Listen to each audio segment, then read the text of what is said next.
Meron tayo ditong galunggong na isda mga idol. At etong ating tilapia. Sarap niyan mga idol. Oh, see? At syempre, alam niyo namang masarap dito luto mga idol, di ba? Nilagyan natin yan ng asin mga idol.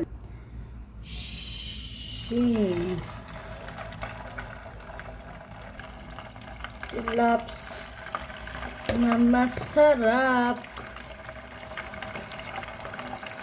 Sarap na ito mga idol. Tapos sausawan, toyo mansi na may sili. The best talaga mga idol.